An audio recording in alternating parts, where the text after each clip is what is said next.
جب بھی آپ کو کوئی پریشانی پیش آئے، کوئی ضرورت پیش آئے، تو پھر آپ کے گھر میں تو قرآن رکھا ہوا ہے، قرآن کھولیے اور قرآن سے پوچھ لیا کریے کہ ہم مسلمانوں پر یہ مصیبت آئی ہے اور یہ مشکلات ہے، قرآن بتا ہم کیا کریں، اللہ کا جواب کیا ہے، شریعت کا جواب کیا ہے۔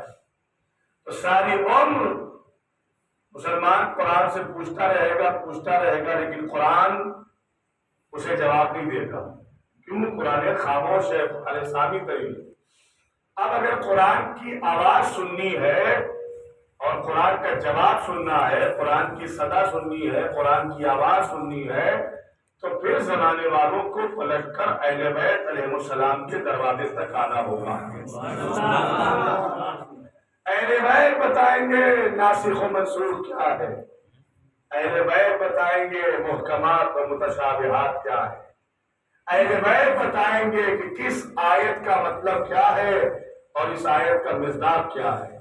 اور فرمائیے، تو لہذا دو چیزیں چھوڑی ہیں، اگر کوئی انسان صرف قرآن کا دامن تھامے اور اہل بیت کو چھوڑ دے تو گمراہ ہو جائے گا، اور اگر کوئی صرف اور صرف اہل بیت کا دامن تھامے اور قرآن کا دامن چھوڑ دے تو دونوں صورتوں میں انسان نجات نہیں پا سکتا۔ اگر نجات چاہیے تو نبی نے نسخہ بتایا ہے کہ میرے بعد جو ان دونوں سے جڑا رہے گا وہی فلاح اور بہبودی پائے گا، وہی نجات پائے گا، وہ گمراہ نہیں ہو سکے گا۔ اور یہ دونوں چیزیں کہاں جائیں گی؟ فرمایا حتیٰ یرد علی الحوض، یہ دونوں چیزیں آ کر مجھ سے حوض کوثر پر ملاقات کریں گی۔ یہ سلوات بھیجے محمد والے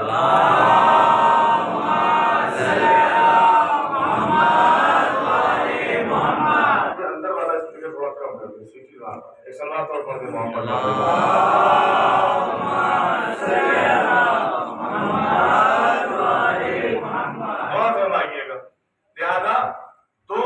چیزیں اللہ کے نبی نے چھوڑی ہے تاکہ بیلنس برابر رہے، مسلمان بھٹکنے نہ پائے۔ اب غور طلب بات ہے کہ جب دونوں چیزیں اللہ کے نبی نے اپنی امت کے لیے چھوڑی ہیں تو پھر ان دونوں چیزوں کا بیان اور ان دونوں چیزوں پر عمل کرنے کی ضرورت ہے۔ ورنہ بہت سی چیزیں ایسی ہیں جو سمجھ میں آنے والی نہیں ہے۔ آپ کہیں گے وہ کیا؟ یہ قرآن مجید میں اقیم الصلاۃ آیا ہے، نماز قائم کرو، نماز قائم کرو۔ اس کی آواز کو کم کر دینا، یہی مان، نماز قائم کرو، نماز قائم کرو۔ ہر ایک جگہ پر اقیم الصلاۃ، اقیم الصلاۃ، اقیم الصلاۃ۔ آپ کسی بھی عالم سے، کسی بھی فرقے کا عالم ہو، آپ اس سے سوال کریں کیا وہ قرآن کے ذریعے سے، قرآن کی مدد سے 2 رکعت نماز ثابت کر سکتا ہے؟ مجھے بتائیں کہ قرآن میں کہاں لکھا ہوا ہے کہ صبح کی 2 رکعت؟ مجھے بتائیں کہ قرآن میں کہاں لکھا ہوا ہے ظہر کی 4 ہے، عصر کی 4 ہے، مغرب کی 3 ہے، عشاء کی 4 ہے؟ کہیں پر قرآن میں تعداد نہیں لکھی۔ پھر تعداد بتائے گا کون؟ پھر صاحبان قرآن بتائیں گے۔ یہ زکوٰۃ کا نصاب، وآتوا الزکوٰۃ، قرآن میں ہے، جہاں صلاۃ کا تذکرہ ہے وہی زکوٰۃ کا تذکرہ ہے کہ نماز قائم کرو، زکوٰۃ ادا کرو۔ زکوٰۃ کیسے مسلمان نکالے گا؟ قرآن سے اس کا نصاب کیسے پتہ کرے گا؟ پھر اسے در اہل بیت پہ آنا پڑے گا۔ اور کر رہے یہی وہ گھرانہ ہے جو نماز کی رکعتوں کا بھی علم دے گا، نماز کیسے پڑھنا ہے اس کا بھی علم بتائے گا، اور زکوٰۃ کیسے نکالنی ہے اس کا بھی نصاب بتائے گا۔ تو لہذا اللہ کے نبی نے جو اپنے بعد اہل بیت کو قرآن کے ساتھ رکھا، اسی لیے رکھا کہ لوگ اپنے منشا اور مرضی کے مطابق قرآن کو نہ ڈھالیں، بلکہ جب بھی کوئی مسئلہ پیش آئے تو اہل بیت سے پوچھے کہ قرآن کی صورت کا، اس آیت کا مطلب کیا ہے۔ اگر اہل بیت بندوں سے سوال کریں گے، غور فرمائیے، اگر قرآن کے مطابق بندوں سے سوال ہوگا تو وہ اپنی مرضی کے مطابق جواب دے گا، اور اگر اہل بیت سے سوال ہوگا تو وہ اللہ کی مرضی کے مطابق جواب دے گا۔ دونوں سے متمسک رہنا ہے، دونوں سے جڑے رہنا ہے، قرآن سے بھی اور اہل بیت علیہ السلام سے بھی۔ اور یہ جو لفظ اطرتی اہل بیتی کی حقائق سنتی لگائی گئی، غور کریے گا۔ حالانکہ سوچنے والی بات ہے، ذرا سا اگر دماغ ہم کلمہ پڑھنے والے ہم سب اگر لگائیں تو یہ بات واضح ہو جاتی ہے۔ بھائی جن کے پاس اہل بیت علیہ السلام ہوں گے ان کے پاس سنت پیغمبر بھی ہوگی، یا تو پھر یہ سمجھیے کہ اہل بیت رسول سے الگ ہے، اور یہ ہو نہیں سکتا۔ اہل بیت اور رسول ایک دوسرے سے ملے ہوئے ہیں، جدا نہیں ہے۔ تو جن کے پاس اہل بیت ہے ان کے پاس سنت رسول بھی موجود ہوگی۔ اب اللہ کے نبی نے ارشاد فرمایا، جو مسلسل آپ سن رہے ہیں، فاطمہ تو بقعۃ منی، فاطمہ میرا جز ہے، میرا حصہ ہے۔ جس نے انہیں پریشان کیا، جس نے انہیں اذیت پہنچائی، اس نے گویا مجھے رسول کو اذیت پہنچائی۔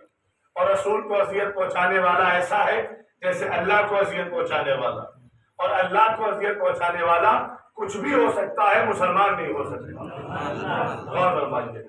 لہذا عظمت وزارہ، عظمت سیدہ کو سمجھنے کے لیے رسول کا مقام سمجھنا ہوگا۔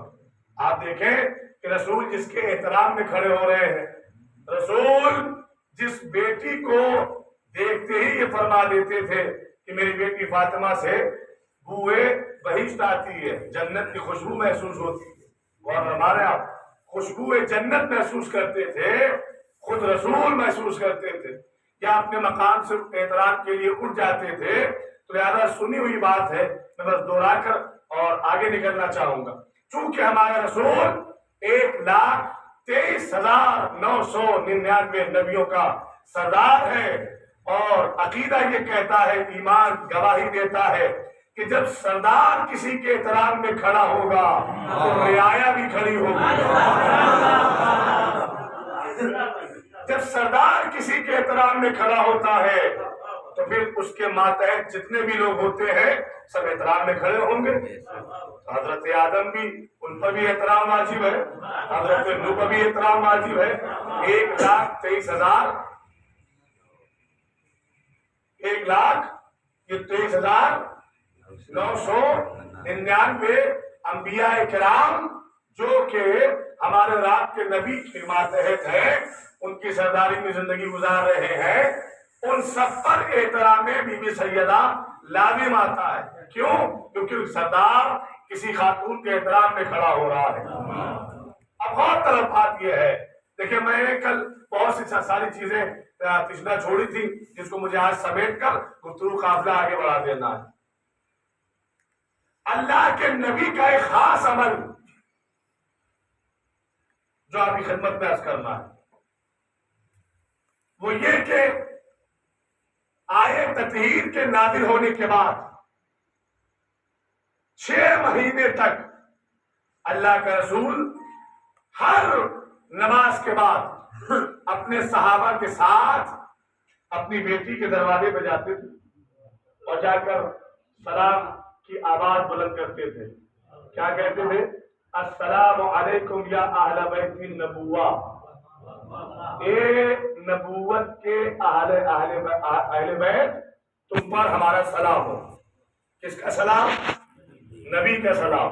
غور فرمائیے گا، نبی کا سلام کس کی دہلیز پر ہو رہا ہے؟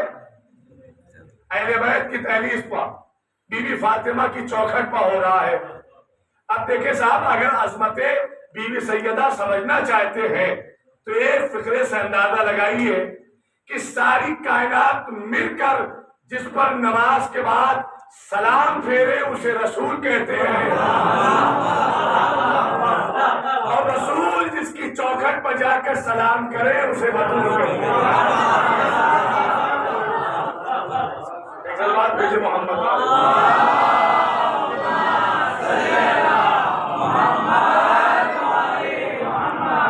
ساری دنیا اپنے نبی کو سلام کر رہی ہے، یا نبی سلام علیکم، ساری دنیا اپنے نبی، لیکن نبی جس دہلیز پہ جا کر السلام علیکم یا اہل بیت النبوہ کہیں اسے بطول کہتے ہیں۔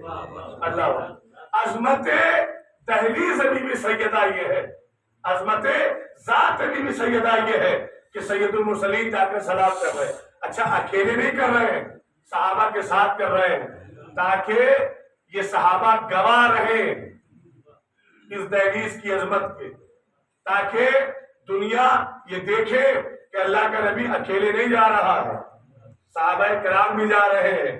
اب چاہے رسول کی محبت میں فاطمہ پر سلام بھیجو یا صحابہ کی محبت میں فاطمہ پہ سلام بھیجو، دونوں کنڈیشن میں سلام بی بی سیدہ کا لازم آتا ہے، یا رسول کی محبت میں یا صحابہ کی محبت میں۔ اور فرما رہے آپ۔ چلیے صاحب اور آگے بڑھتے ہیں۔ یہ ایک عمل اللہ کے نبی نے سلام کر کے عظمت سیدہ کو ظاہر کیا۔ اب جب جناب سیدہ کی شادی کا مسئلہ آیا